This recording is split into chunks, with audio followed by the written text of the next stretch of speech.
포커스 시간입니다. 이스라엘과 친이란 무장단체 헤즈볼라가 우리 시간으로 어제 60일간의 휴전에 들어갔습니다. 중동 전문가 성일광 서강대 교수와 함께 새로운 국면을 맞은 중동 정세, 국제 정세 짚어보겠습니다. 어서 오세요. 안녕하십니까? 네, 안녕하세요.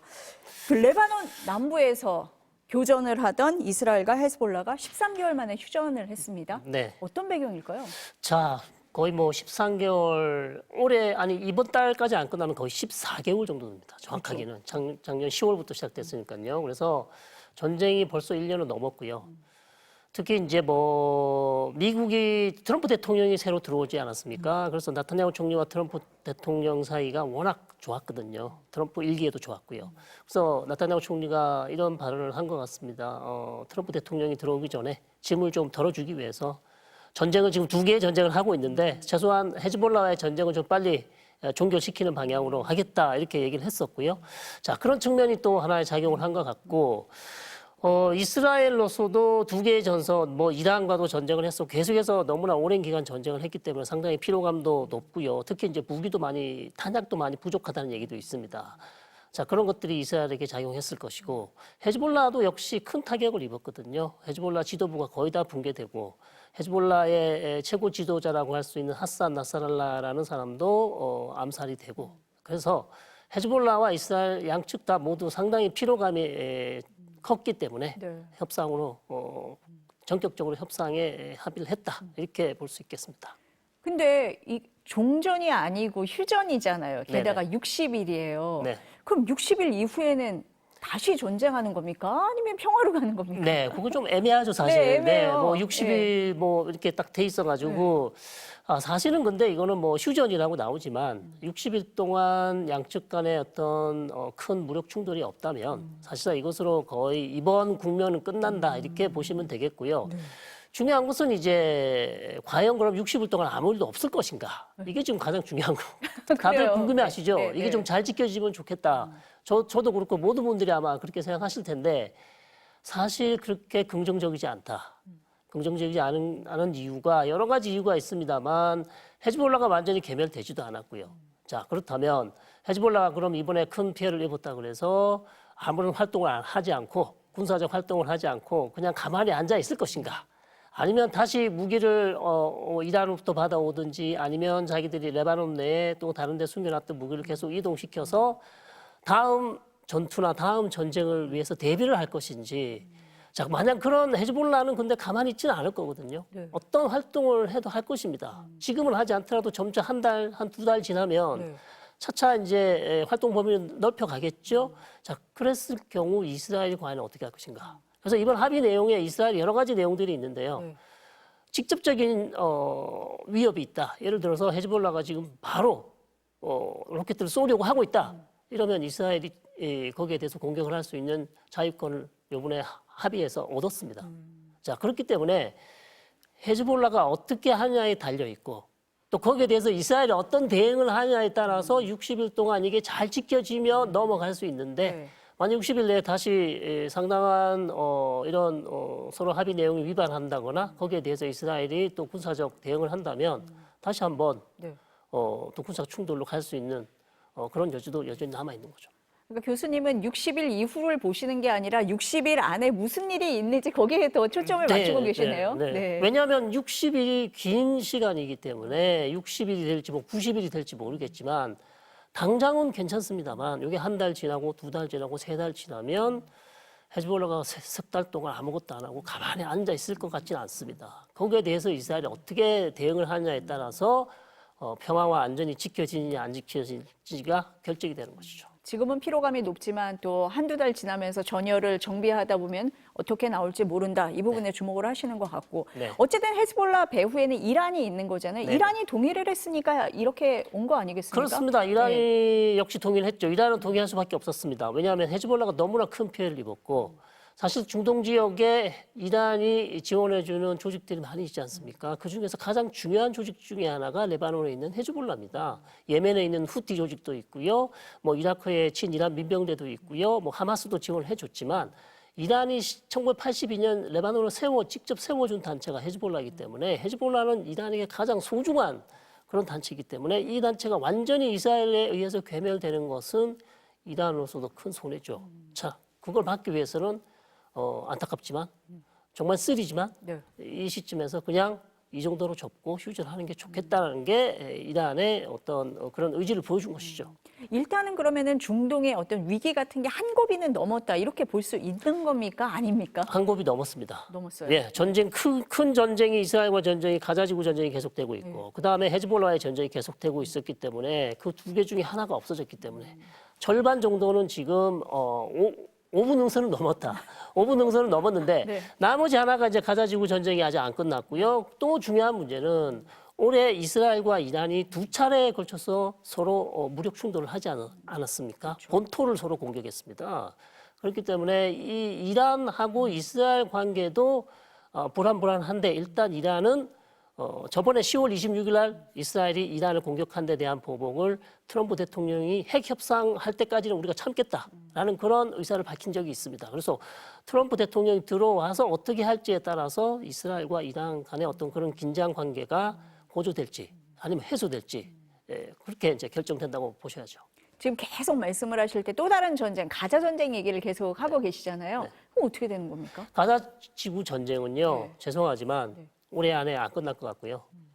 내년에도 계속될 것 같은데요. 이유는 협상을 계속 해왔죠. 이스라엘과 하마스가 인질도 잡혀 있고요. 이스라엘 측 인질이 지금 101명이 여전히 하마스가 인질을 잡고 있는데 이스라엘은 지금 인질 석방도 중요하지만 인질 석방보다 더 중요한 것은 하마스의 괴멸이다. 그래서 하마스가 다시는 가자 지구를 통치하지 않도록 하기 위해서는 이스라엘이 가자 지구에 이스라엘 군을 계속 주둔을 시켜서 하마스가 계속 재조직되면 재조직되는 하마스를 막기 위해 또 재조직되는 무장 하마스 조직과 계속 교전을 해야 된다고 그렇게 지금 주장을 하고 있어요.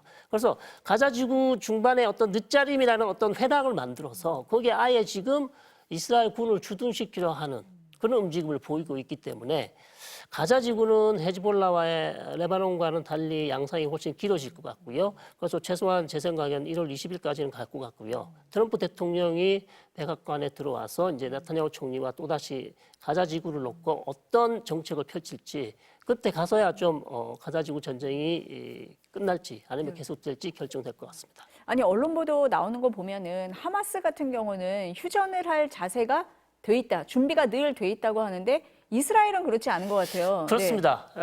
하마스는 처음부터 네. 지금 뭐 협상을 한 10개월 정도 했는데요. 뭐 9개월, 8개월, 10개월 정도 했는데 하마스 입장은 동일했습니다. 휴전 이후에서는 종전이 돼야 된다. 그럼 가자지구에서 전쟁 완전히 끝내겠다는 것이고 하마스에게 종전의 의미는 이스라엘 군이 가자지구에서 완전 철수하는 겁니다.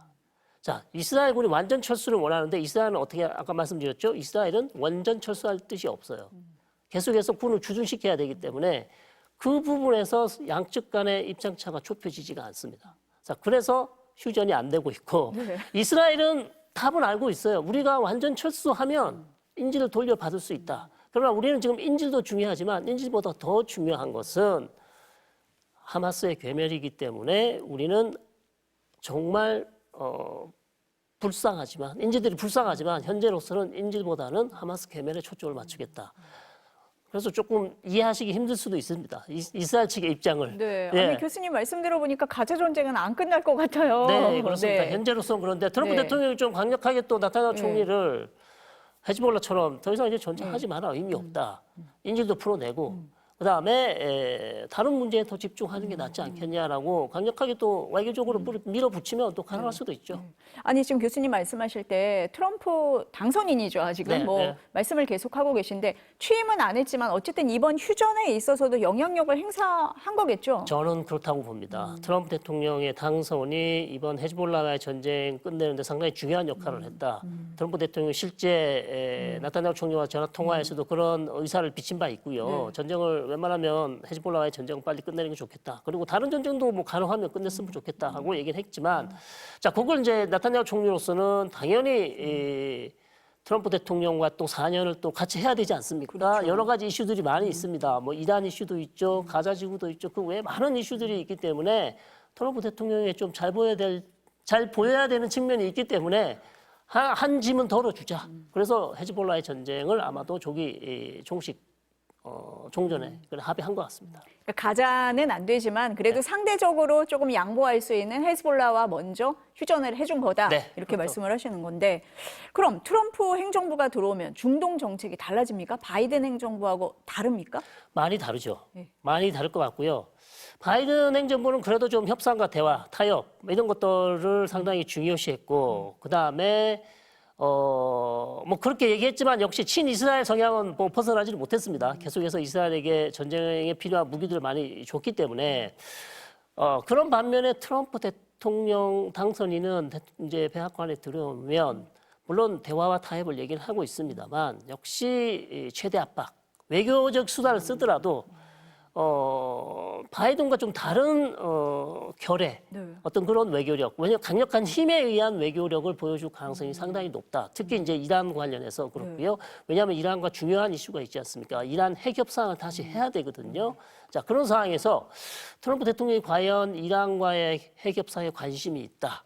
그렇게 여러 번 이제 의사를 내비치기도 했습니다만 과연 진짜 트럼프 당선인이 이제 취임을 하고 나서 들어와서 그런 자신이 했던 말을 지키면서 그러려면 사실 이란에게 좀 전향적인 태도를 보여야 되거든요. 좀 유화적인 제스처를 보여주면서 그리고 사실 지금 이란 핵 문제가 어려워진 게 본인이 만든 자초한 측면이 있어요. 왜냐하면 트럼프 대통령이 2018년 때 일방적으로 핵 협정을 탈퇴했습니다. 자, 그래서 본인이 사실 결자해지해야 되는 그런 상황이기 때문에 좀 더 저는 유화적인 그런 제스처를 기대하고 있습니다. 그래서 만약에 그렇게 좀 이란을 좀 달래면서 지난번에 내가 좀 미안한데 그렇게는 얘기하지 네. 않겠지만 약간 내가 유감인데 네. 이번에는 좀 핵 협상을 잘해보고 싶다. 네. 도와달라. 이런 식으로 하면 이란이 안 나올 이유가 없죠. 저는 근데 그걸 기대하고 있는 거죠. 결자이제 해야 되는 측면이 있다. 네.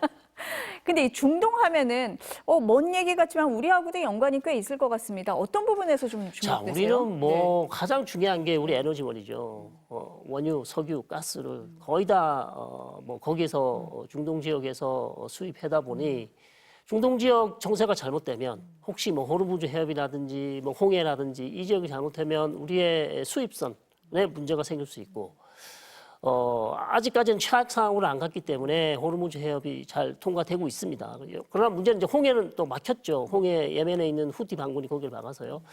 그런 측면이 있고 또 우리가 또 유럽으로 수출하려면 또 이것을 지나야 되거든요. 그래서 우리 수출들도 사실 지금 돈이 많이 듭니다. 왜냐하면 홍해를 해서 이렇게 지나가면 되는데 지금 다 돌아가고 있어요. 여전히 후티 반군이 계속해서 홍해에 지나는 선박을 위협하고 있기 때문에 그래서 우리하고는 에너지 그다음에 교역 그다음에 우리 방산에도 영향을 줄 수도 있어요. 왜냐하면 우크라이나 전쟁이 계속되고 있고 그다음에 이스라엘 전쟁이 이렇게 오래 하면서 사실 미국이 계속해서 이스라엘에게 무기를 주고 있지만 탄약이라든지 그게 부족할 수도 있습니다. 그러면 그 압박이 우리한테도 올 수도 있고 그래서 그런 한 세 가지 분야에 있어서 우리하고 상당히 중요한 관련성이 있다 이렇게 볼 수 있죠. 중동에서도 전쟁이 있지만 또 다른 전쟁, 러시아와 우크라이나의 전쟁이잖아요. 그럼 어떻게 보세요? 자, 저는 일단 헤즈볼라와의 전쟁을 끝낸 게 출발점이 좋다고 봅니다. 일단 트럼프 당선인이 당선된 것만으로 해서 지금 그 이펙트 영향으로 일단 전쟁이 하나 끝났잖아요. 자, 그런 것을 트럼프 당선인도 자기도 인지를 하고 있을 것이고 그러면 내가 우크라이나 러시아 전쟁에도 이 본인이 어떤 외교력 이런 것들을 발휘해서 전쟁을 좀 빨리 끝내려고 이미 여러 차례 또 얘기를 하지 않았습니까? 그래서 지금 대사도 특사도 임명을 했다고 합니다. 그래서 군 장성 출신을 지금 임명을 했다고 하기 때문에 저는 이번 휴전이 우크라이나 러시아 전쟁 중단에도 상당히 좋은 영향을 줄 수 있을 것 같다. 그래서 뭐 좀 지켜봐야 되겠기는 하지만요. 그래서 트럼프 대통령이 이미 지금 뭐 아직 백악관 들어가기 2달이나 남았는데 벌써 특사를 임명하고 계속해서 이제 외교력을 발휘하려고 하고 있습니다. 그래서 좀 좋은 결과가 나왔으면 하는 그런 기대를 가지고 있습니다. 아니 그전에 뭐 내가 백악관에 들어가기만 하면 24시간 안에 끝낸다라는 얘기는 많이 했었잖아요. 그게 현실화될 수 있다 이렇게 보시는 건가요? 그렇습니다. 아직 뭐 2달 정도 남았는데 이미 벌써 특사 임명하고요. 계속해서 누굴 만나게 하겠다, 누굴 부르겠다. 그래서 물밑에서 계속 작업을 하고 있는 것 같아요. 이미 들어가기도 전에 그래서 저는 이게 예를 들면 뭐 이런 구체적인 방법 얘기도 나오고 있습니다. 예를 들면 만약에 우크라이나가 지금 미국이 중재하는 이 휴전 협상에 임하지 않는다면 무기 지원 중단할 것이고 반대로 러시아가 푸틴이 이 중재 협상에 만약에 좀 걸림돌이 된다면 그러면 우크라이나에 반대로 무기 지원을 더 많이 해준다는 방식 이런 방식으로 진행할 수도 있다라는 그런 어떤 보고서도 나왔습니다. 그래서 상당히 구체적인 해법안을 이미 가지고 있지 않냐. 그래서 물밑에서 지금 적극적으로 노력을 하고 있는 것 같습니다. 아니, 다 나오는 얘기가 트럼프 대통령 같은 경우는 말한 거는 실행을 하더라 이런 얘기를 많이 하잖아요. 네. 그러니까 실질적으로 실행을 할 거다 이렇게 보시는 거네요. 그게 저는 상당히 트럼프 외교의 큰 장점이라고 할 수 있겠습니다. 왜냐하면 본인이 한 얘기는 나는 웬만하면 다 지키겠다. 그렇게 얘기를 하지 않았습니까? 그렇기 때문에 이란도 지금 상당히 트럼프가 당선되고 나서 상당히 조심스러워요. 그러니까 해리스가 됐으면 이렇게 조심하지 않았을 거거든요. 그러니까 트럼프가 됐기 때문에 이란도 상당히 조심스러워하고 뭐 북한도 마찬가지겠지만 우크라이나도 마찬가지고 러시아도 마찬가지입니다. 트럼프는 어쨌든 민주당 후보와는 다르다. 그렇기 때문에 이 트럼프가 됐을 때 어떤 외교적인 해법을 들고 나올지에 대해서 전부 다 지금 관련국들이 고민을 하고 있을 거예요. 그리고 트럼프는 말하면 지키는 밀어붙이는 스타일이다라는 걸 알고 있기 때문에 상당히 조심하고 있죠. 이것이 좋은 역할을 할 수 있다는 거죠. 저는. 지금 북한 얘기를 하셔가지고요. 지금 트럼프 대통령이 재집권하면 북한 김정은과 직접 대화를 추진한다라는 보도가 이미 나왔습니다. 네. 그럴 거라고 보세요? 저는 가능하다고 봅니다. 가능하다. 이미 3번을 만났거든요. 네. 이미 뭐 하노이에서도 만나고 싱가포르에서도 만나고 했기 때문에 트럼프 스타일 자체가 특히 이제 북한은 핵을 가지고 있기 때문에 핵을 가지고 있기 때문에 이런 문제는 본인이 직접 나서서 정상 간의 톱다운 방식으로 해결해야 된다라고 하는 그런 생각을 가지고 있는 것 같습니다. 그렇기 때문에 이번에도 이미 1기에서 중요한 역할을 했던 알렉스 웡이라는 보좌관을 다시 한번 또 기용을 해서 중요한 자리에 또 앉혀서 북미 정상회담을 아마 추진하려고 하는 그런 모습을 보이고 있습니다. 그래서 저는 충분히 가능하다. 다만 이제 김정은 위원장이 어떻게 나올지 거기에 이제 이 성사 가능성이 좀 달려 있지 않나 그렇게 보고 있습니다. 아니, 그러니까 북한이 그 전에 만났을 때 뭔가 얻을 게 있어야 북한도 그 협상에 임하는 건데 그때하고 상황이 좀 달라진 거 아니냐 이렇게 보는 시각도 있어요. 많이 달라졌죠. 네. 상당히 그때 트라우마가 큰 그렇죠. 트라우마로 남아 있겠죠. 네. 네. 노딜이 엄청난 큰 트라우마로 남아 있을 네. 것인데 그리고 지금 또 북한이 적극적으로 러시아를 돕고 있는 상황이고 러시아와 아주 긴밀해진 상황이기 때문에 상황이 상당히 많이 변했습니다. 상당히 많이 변한 상황이기 때문에 중국도 상당히 많이 변했고 그럼에도 불구하고 저는 오히려 지금 변한 상황이 전쟁을 끝낼 수 있는 어떤 그런 가능성을 더 있다고 볼 수도 있겠다. 왜냐하면 우크라이나 전쟁도 끝내야 되고 그럼 북한이 지금 러시아 푸틴이 이렇게 도와주는데 전쟁을 빨리 끝낼 수 있는 방법 중에 하나가 뭡니까? 더 이상 파병을 안 하면 북한에서 병사들 파병 안 하면 전쟁이 좀 빨리 끝날 수도 있고 또 우크라이나 전쟁이 끝나면 더 이상 북한이 파견할 필요도 없는 것이고 상당히 떨어져 있는 문제가 아니고 밀접하게 관련된 문제이기 때문에 포괄적으로 이 문제를 해결함에 있어서 러우 전쟁도 끝내고 김정은의 핵 문제도 해결할 수 있는 북한의 핵 문제도 해결할 수 있는데 단 북한 전문가들이 하는 얘기가요. 네. 이게 북한의 핵을 인정하는 방향으로 어떤 해법을 찾는 게 아닌가. 그러니까 군축으로 가는 게 아닌가. 이 부분에 있어서는 상당히 지금 전문가들이 우려하고 있어요. 예, 막지는 못할 어차피 못 막으니까 아예 인정을 해주는 방향으로 가자. 이게 이제 우리한테는 상당히 큰 문제죠. 지금 핵 말씀을 하셔서요. 그럼 북한 핵하고 이란 핵하고 비교를 해보면 어떻습니까? 북한은 이미 핵 무기가 있는 것으로 판단이 되고요. 이란은 핵 문턱 국가입니다. 아직 핵 탄두는 없습니다. 핵 탄두를 제조할 수 있는 모든 기술과 물질은 다 가지고 있으나 하지 않는 것이죠. 왜냐하면 그것 지렛대로 이용해서 미국과의 협상을 원하는 것이고 만약에 미국이 협상이 안 되고 더 이상 이란으로서는 돌파구가 없다고 판단하면 이제 핵으로 가는 것이죠. 핵무기로. 그러나 아직까지는 핵 문턱 국가 상황에서 계속해서 미국과의 핵 협상을 통해서 경제 제재를 해제하는 것이 지금 이란으로서 가장 좋은 해법이기 때문에 핵은 만들지 않고 있죠. 트럼프 행정부가 시작이 되면 또 어떻게 달라질지 좀 지켜봐야 될 것 같습니다. 네, 오늘 말씀 여기까지 듣겠습니다. 감사합니다.